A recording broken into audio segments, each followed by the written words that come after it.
मालिक लगा करके बैठे, अपने को सराहनीय करें कि हे मालिक, हमें तुमने मौका दे दिया, मेरे कानों में आपकी चर्चा पहुंचेगी, मेरे जुबान के द्वारा आपका नाम लिया जाएगा। ये बहुत बड़ा हमारा भाग्य है, हम भाग्यशाली हैं। आज ये 7 दिन तक बराबर कार्य चला। ये कार्य का होना भी दुर्लभ है। संत महात्मा कहते हैं, शुद्ध दारा और लक्ष्मी पापी के घर हो। अगर कोई व्यक्ति पापी भी है तो बेटा बेटी पोती पोता धन दौलत महल खजाना उसके भी हो जाएगा, इसमें पुण्य की कोई जरूरत नहीं है। जैसे रावण था, कंस था, शिशुपाल था, हिरण्यकश्यप था, धन दौलत महल खजाना बेटी बेटा इनके भी तो थे। शुद्ध दारा और लक्ष्मी पापियों के घर हो। लेकिन क्या बताया, संत समागम, संतों का सत्संग, उनका आना, उनसे मिलना, परमात्मा की चर्चा, संत समागम, हरि कथा, मालिक की चर्चा, तुलसी दुर्लभ। कोई बिरला व्यक्ति दुर्लभ है, ये सबको नहीं मिलती है, सबके घर नहीं होती है, ये उन्हीं के घर पे होती है जिन पे भगवान कृपा करता है। अभी आप लोग शुभारंभ में सबने मिलकर के गुरु महाराज का स्वागत किया। यह सोचो मेरा किया, गुरु महाराज का। गुरु महाराज कोई शरीर नहीं है, गुरु महाराज कोई रूप नहीं है, गुरु महाराज कोई जाति नहीं है, गुरु महाराज कोई भेष नहीं है। अगर गुरु महाराज भेष होता तो एक ही भेष में होते, सफेद ही सफेद, लाले लाल होते, पीले पीले होते, जटे में होते, घुटे में होते। गुरु महाराज शब्द है, गुरु महाराज एक शक्ति है, और वो गुरु महाराज शक्ति जिस शरीर में उतर जाती है बस वही काम करना शुरू कर देता है। जैसे मुख्यमंत्री कोई शरीर का नाम है, प्रधानमंत्री कोई शरीर का नाम है, गांव में प्रधान बनाते वो कोई शरीर जाती है, वो एक पद है। जिसके शरीर में 5 साल के लिए वो पद आ जाएगा, वो अपना काम करेगा। बोलो करेगा कि नहीं? मोहर काम करेगी, उसके दस्तखत काम करेंगे, तो उसके अंदर पद है।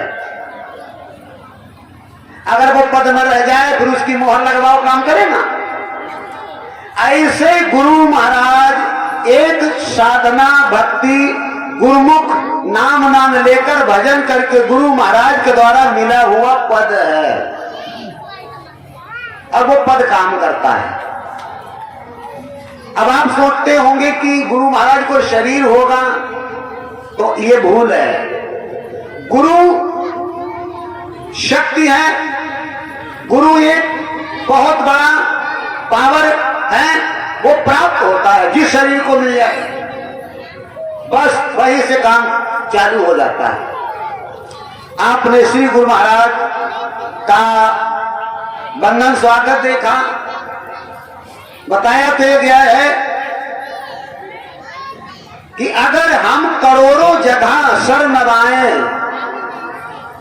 काम न हुआ हो, अगर एक बार, एक पल, 2 पल, एक श्वास अगर गुरु महाराज के आगे अर्पित हो जाए तो मेरा बेड़ा पार हो जाए। इतना बड़ा पद है उनका। पद कितना बड़ा है, उनसे बड़ा कोई है ही नहीं, मानो उनसे बड़ा कोई दुनिया में है ही नहीं, इतना बड़ा पद है। बताया गया है 7 दीप नवखंड में गुरु से बड़ा ना कोई। 7 दीप है नवखंड, 7 दीप नवोखंड में बताया गया गुरु जी से बड़ा कोई नहीं है। है ही नहीं कोई उनसे बड़ा। जब उनसे बड़ा कोई नहीं तो फिर लिखा नहीं जाता। अब आगे दिखाया गया करता करे सो ना भयो गुरु कहाई सो होए। कर्ता माने 3 कर्ता बताए गए, ब्रह्मा विष्णु महेश। अगर ये कुछ करना चाहे नहीं कर सकते, गुरु जी अगर कहे तो होगा। इतना बड़ा उनका पद है।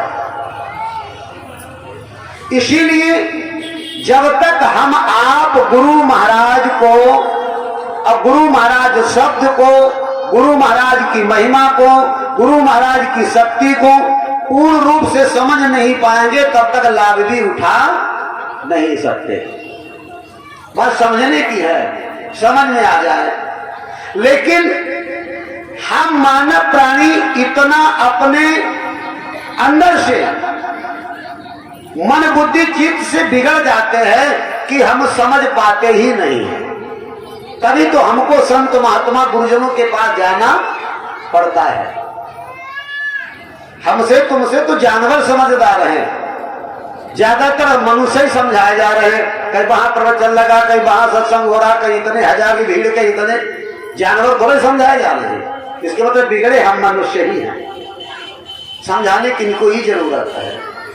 बात समझने के बाद मुझे आ गई, संत महात्मा कहते समझाते रोज बताते। संत महात्मा मतलब ये ना, जो अच्छी बात बताता वो सत्संग।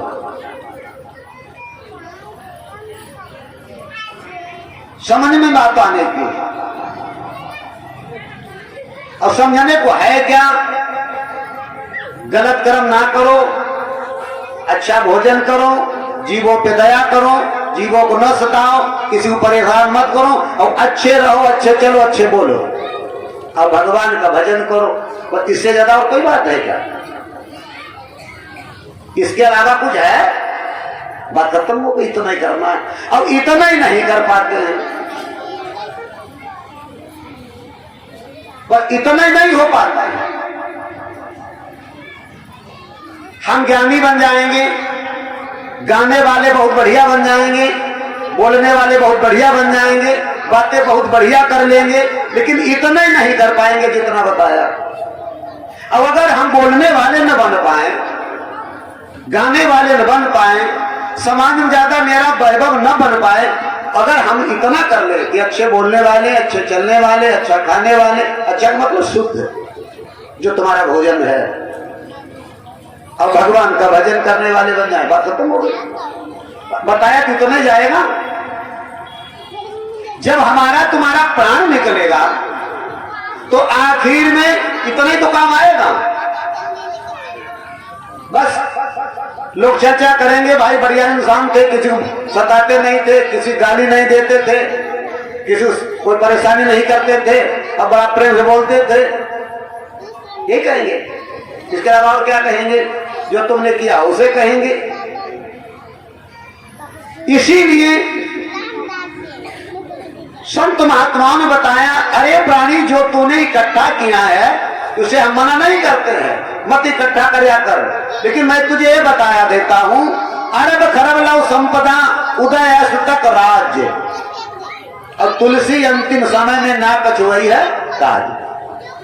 अरबों खरबों की दौलत है, उदय से अस्त तक तेरा राज्य बन जाए, लेकिन आखिर में तेरे काम नहीं आएगा। तब क्या काम आएगा? किया हुआ अच्छा कर्म, भगवान का लिया हुआ नाम। तो इससे कहने का मतलब यह है कि हमको अच्छे कर्म और भगवान के नाम की जरूरत है। संत ये कहते हैं, ये समझाते हैं। लेकिन ये मानव प्राणी समझने को तैयार नहीं। अच्छा और बुरा मनुष्य को बताते बताते संत महात्मा परेशान हो गए, लेकिन यही नहीं समझ पा। हमें तो ऐसा लगा हम मानव प्राणियों से कुत्तों को ज्यादा ज्ञान है। अब आप कहेंगे कैसे ज्ञान है? हमने अनुभव करके देखा, अगर ये कुत्ता, तुम भी करके देख लेना, तुम्हारे घर में रखी हुई रोटी चुराए,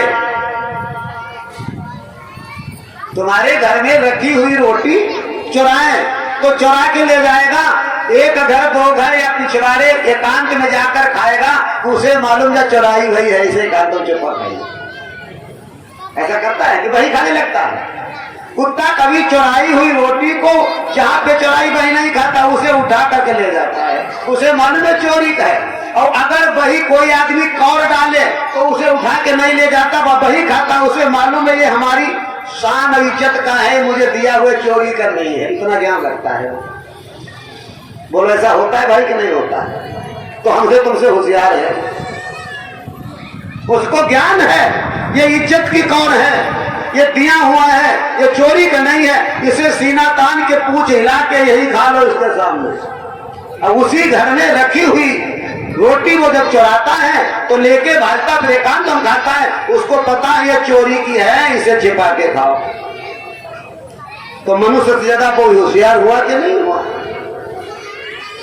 हम कुत्ते से भी गिरे हुए हैं। और हमारे महापुरुषों ने भाग्यशाली बता दिया, हमको अभिमान हो गया, क्योंकि भाग्यशाली ऐसे नहीं बन सकते जब तक हम अपने कर्म को नहीं सुधारेंगे। कर्म ही सुधारना है। तो आज हमारा आपका बड़ा भाग्य है। और गुरु महाराज के आगे अगर एक बार सर झुक जाए तो बताया जाता फिर कहीं सर झुकाने की जरूरत नहीं है।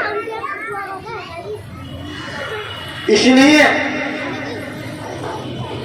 जब तक हमारा आपका ये सर गुरु महाराज के सामने नहीं झुकेगा, जब तक हमारा मन आपके अंदर में जो बंद है हमारे अंदर में गुरु महाराज की शरण में नहीं जाएगा, तब तक इसका उद्धार भी नहीं हो सकता, भला भी नहीं हो सकता। इसीलिए हम आपको अपने मन को समय के कोई तत्वदर्शी गुरु महाराज, संत, महापुरुष, सदगुरु, ये उनके अलग अलग नाम है, उन्हें ढूंढो और उनसे नाम दान ले लो। नाम दान लेने के बाद में फिर तुम्हें भजन करना है। ये नहीं करना कि हमें घर छोड़ देना है। समय के संत सदगुरु ये कभी नहीं कहते हैं कि तुम अपना घर छोड़ दो, परिवार छोड़ दो, कपड़े रंग लो, भेष बदल दो। वो ये कहते हैं परमात्मा का नाम ले लो और अपने घर में काम जब फुर्सत निकले समय निकाल के वो करते रहो, तेरा भला हो जाएगा। महापुरुषों ने यही बताया, यही समझाया और यही बताने के लिए आते हैं। कई बार हम तो बता चुके हैं, गुरु महाराज एक शक्ति है। राम जी में क्या था? राम जी किस देवता के उपासक थे कि उनमें शक्ति आ गई? गुरु महाराज के। भगवान राम जी गुरु महाराज के उपासक थे। कई जगह लिखा रामायण में, प्रातः काल उठ के रघुनाथा मात पिता गुरु नावे माता। जिस काम को कोई नहीं कर सकता गुरु महाराज के द्वारा वो कर लिया जाता।